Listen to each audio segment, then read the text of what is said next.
You don't become a Proverbs 31 woman overnight. She is built in the hidden habits in private, at home, doing her studies. The way she speaks, the way she serves, the way she disciplines herself, the way she treats her family, the way she treats others, the way she walks with God daily. To be honest, a lot of us love the whole aesthetics of being a Proverbs 31 woman, but we don't actually talk about the true habits that come with being her. Today, I'm going to help to break down those habits of becoming that godly wife, mom, businesswoman, individual, just woman of God.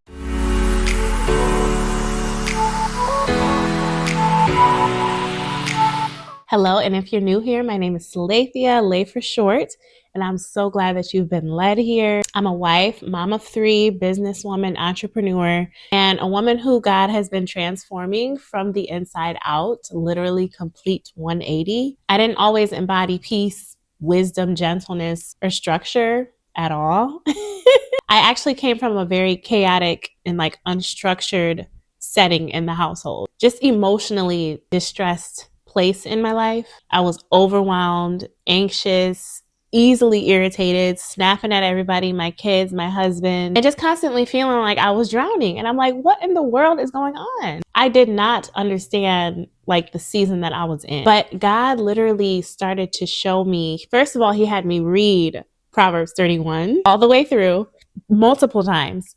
And he started to really transform me in every single area of my life. When I say every single, I mean every single. My mind, my home, my speech, my marriage, my friendships, my motherhood, everything was beginning to be built in a way where I was just completely changed. So now I share my journey and the things God has been teaching me to help other women grow into the women of God that he called them to be, in peace, wisdom, structure, femininity, and just with Christ at the center. So we're going to get straight into it. I'm going to share with you 9 daily habits that the Proverbs 31 woman should have to completely change her life, just as I did. So number 1, seek God first daily. I need my Bible.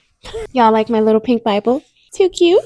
So I got my notes here. We're going to be in Proverbs 31 and 30. It says, charm is deceptive and beauty does not last, but a woman who fears the Lord will be greatly praised. So every single morning I wake up at 5 a.m. I spend time with God just to seek him, just to seek wisdom for that day.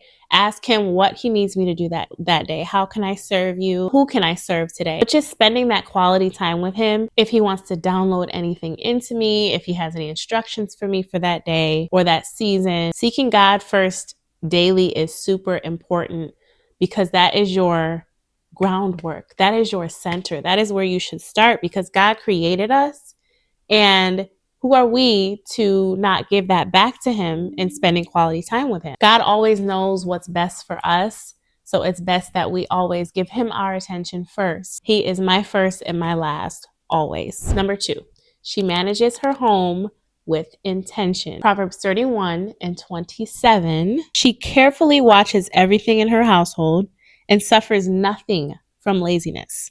So this one is one of my biggest things to talk about. When you have your home in order, I'm telling you, your life will be in order. It starts at home. And we say that about children all the time. It starts at home for them to be able to go into school, into a public setting, and be good. God has been teaching me about systems, home systems. I have something coming out soon where I'm going to give all of my systems that I use in my house. It's like 15 different systems, y'all. I don't play, okay? We have meal prep. We have daily routines, morning routines, night routine, a cleaning system, a cleaning schedule, budgeting system. It's just everything to have the house in order and flowing better. And it gives just so much peace. So having a routine in place, having systems in place is godly, and it is actually worship because you're stewarding what God gave you. God gave you the house that you're in right now, and we should be stewarding that house the best we can and making sure that it's in order. The Bible also says God is of decency and of order. As a like to him, we should be in decency and in order in our home as well. If you're listening to this and you're like, I need structure in my home, I need some type of order, I need peace, I have a full system that I use in my ebook called The Power of Routine and Structure. And it shows you how to curate routines, how to structure them. And it breaks down everything step by step to get you that peace that you're looking for in your home. You can find those links in the description below. Number 3, she works diligently. Proverbs 31:17. She is energetic and strong, a hard worker. Hardworking does not mean hustle culture. That does not mean that you should be working so much to the point where you're completely burnt out. No, God gives you rest. Ooh, when I tell you, this was a couple weeks ago. I'm gonna make this short. I had asked God if he can just give me rest. I was so tired. I said I have 3 kids. We had appointments back to back. It was things that I had to do in my business, on YouTube. I had ministry to do as well. I got to a point where I was so tired. And I asked God, please give me rest. That's all I said. I kid you not, the next week, all of the appointments and lives were canceled. It was crazy. I had barely anything to do for that week because I had finished the last week. I'm like, oh my goodness, this was so sweet. God is such a sweetheart. So the Proverbs 31 woman works diligently, but she also works faithfully. When God gives you responsibilities, he expects you to be faithful with it. He doesn't expect you to hustle all day long because we have other things to do and other things to tend to as well. But just be faithful with it and ask him what your strategy should be for your work, for your business, whatever you're doing. And things do not have to be perfect. We don't work out of perfectionism. We work out of faithfulness. Working diligent means I serve my family well. I steward my home well. I work in my business well. I pursue my business with excellence. Not because I want to do everything perfectly, but because I want to steward the things that God has given me well. Number 4, she speaks with wisdom and kindness. Proverbs 31:26 says, when she speaks, her words are wise, and she gives instructions with kindness. So this one was a struggle for me. And I'm still not perfect here. I'm not. Like I said, God was working on me in every single area of my life, okay? In the beginning of my marriage, I was a person who would kind of snap when things didn't go right, or I would get irritated if I had to repeat myself multiple times. I would need to go things my way and my way only, or it wasn't done right. I would have a certain tone in my voice that would not get to him. It would make him feel defensive. So I had to learn that speaking with gentleness and kindness, it actually softens people's hearts, especially your family. It softens their heart to be able to actually hear what you're saying, believe it or not. When you speak with wisdom, they will actually begin to trust you. They will actually want to rely on you as wife and mother, as friend, as daughter. Speaking with kindness and gentleness is so, so important. It really works, ladies. When I tell you, it just brings everything down. And it speaks about God's character as well. He wouldn't talk to you in such a way where his tone is so aggressive and just mean, or why would you do that? You know you're not supposed to do that. Da, da, da, da. He doesn't talk like that. So as Proverbs 31 women, we have to exude the characteristics that he has. If you feel irritated, if you feel like you're about to go off, walk off somewhere. Go somewhere else until you calm yourself down. We have to steward our family well, too. These are God's children. We have to treat God's children as God's children. Number 5, she takes care of herself. Proverbs 31:25, she is clothed with strength and dignity, and she laughs without fear of the future. The Proverbs 31 woman is prepared, okay? She's prepared. She takes care of herself. She shows up consistently. The Bible also says that your body is a temple. We should always take care of ourselves. So that means exercising, going on walks every day, making sure your hygiene is together, getting that shower, make sure your hair is done, making sure you're wearing beautiful, modest clothing, and being that woman who stands out in the room. Taking care of yourself, honey, is not selfish, okay? You have to care for your physical, your emotional, your spiritual, and your mental health to be able to be there for your family and to be there for other people. God has a purpose for all of us. Everybody's purpose is different. We all have our unique callings, but we have to take care of ourselves in order to take care of our callings. Rest when needed. Nourish your body. Make sure you're spending time with God and making choices that strengthen you rather than constantly depleting you. As mothers and wives, we always tend to pour into everybody else first, but honestly, we need to take care of ourselves first after God. One thing I do at 5 a.m., I spend time with God first, and then it's me. I'm taking care of myself. I'm going to the gym. I'm getting in the shower. I'm putting my little makeup on. I'm putting my clothes on. I have a little tea in the morning, making sure I'm good before I take care of anybody else, answer anybody else, and talk to anybody else. You cannot pour from an empty cup. Taking care of yourself is a part of honoring God. Number 6, she is financially wise. Proverbs 31:16 says, she goes to inspect a field and buys it. With her earnings, she plants a vineyard. Honey, invest, invest, invest. A Proverbs 31 woman is a good steward of her finances. Like I said, I have a budgeting system, and every single week, my husband and I budget every penny that we have.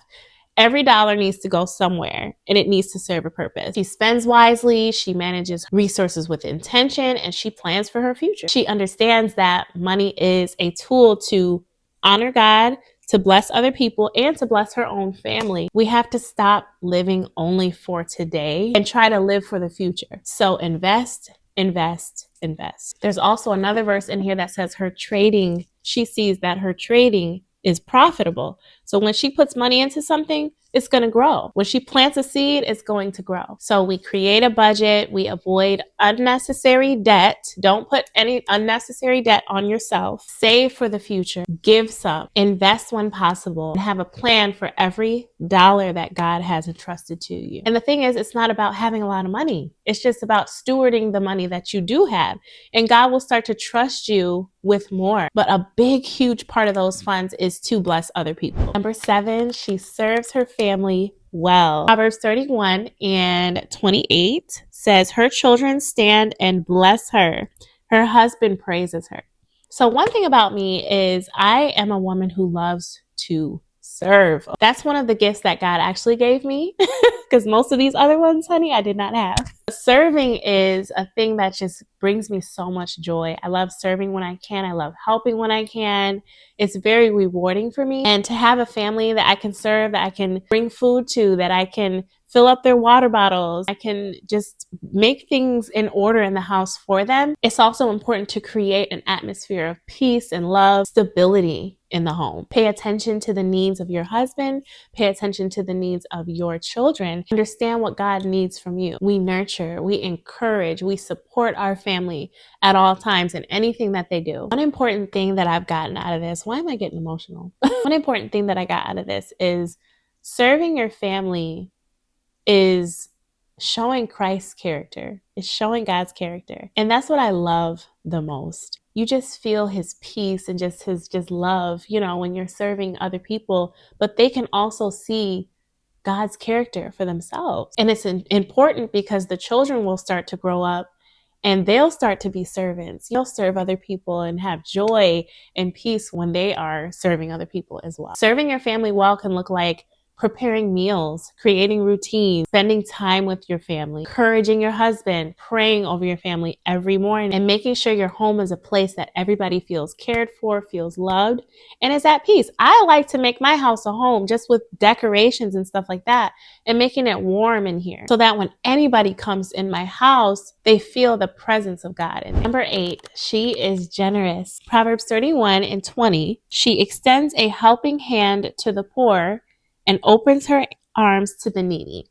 This is another one I love. As Proverbs 31 women, we should not be women who are takers. We should be givers with an open heart and open hand. When God gives us resources, encouragement, lessons, blessings, we should be able to share those with other people as well and be generous. And being generous is not based on having an abundance. It's just based on having a loving heart. Generosity can look like helping somebody in need, giving someone a meal, encouraging a friend, praying for a friend, serving at church, sharing your knowledge, or simply just being available for somebody who needs support. And a Proverbs 31 woman looks for ways to serve other people.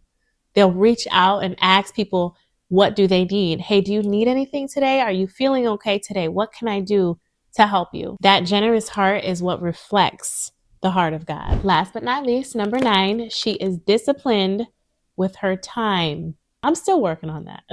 Proverbs 31 and 14 through 15 says, she is like a merchant's ship, bringing her food from afar.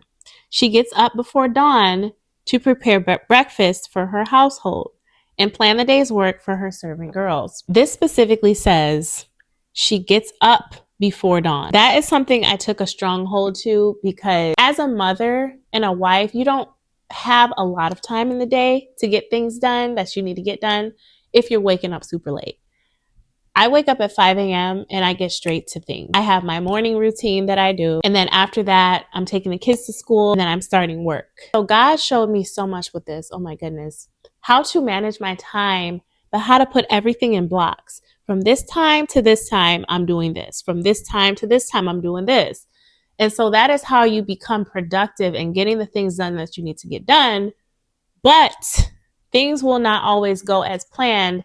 So he also taught me that sometimes you have to give yourself grace. If you don't get something done in that block of time, it's all right. Get back to it tomorrow. But the point is to be disciplined and faithful with your time, and he will make everything else work. I was a person, I would just wake up and just kind of go about the day, even with kids. Like, it was bad, y'all. First of all, I think I would wake up at like 7, 8 a.m. And that's around the time that my kids wake up. I didn't have nothing planned. I knew what I had to do, but I didn't plan out my day. It deterred my focus away from the things that I did have to get done. And my focus was like all on the kids. Like, you know how kids be like, mommy, I need this, I need that, I need this.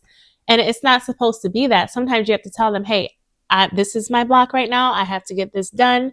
Now, if it's something they really, really need, like it's lunchtime or they come back from school, it's homework time, like, you know, stuff like that, we do have to do for them.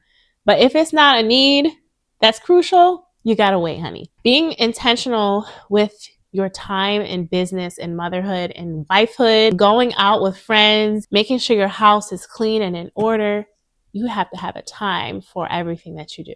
I was personally living by impulse, constantly putting off the things that mattered the most. So I had to literally prioritize my schedule. What comes first? What's prioritized here? That is how God helped me to create more peace in my home and my life. Do not let your time control you. Manage your time with wisdom, purpose, and discipline. Ask God what he wants you to do for that day. Ask him how to structure your days, and he will do that, because how you spend your days will shape your whole life. Just remember, a Proverbs 31 woman is not about being perfect, okay? She may look perfect. She may seem like she's perfect, but she's not. It's about being faithful. That is your word of the day, okay? Faithful. Grow in wisdom, serve in love, steward what God gave you, and just become the woman he called you to be, one step at a time. But give yourself grace in the process. That's what I had to learn hugely. Keep seeking God and trust in him. So that is it, family. I hope this video encouraged you today. If this video encouraged you, don't forget to like, comment, and subscribe for more videos I post weekly. Let me know in the comments, which characteristic of the Proverbs 31 woman are you working on? I'll see you in the next video. Bye-bye for now.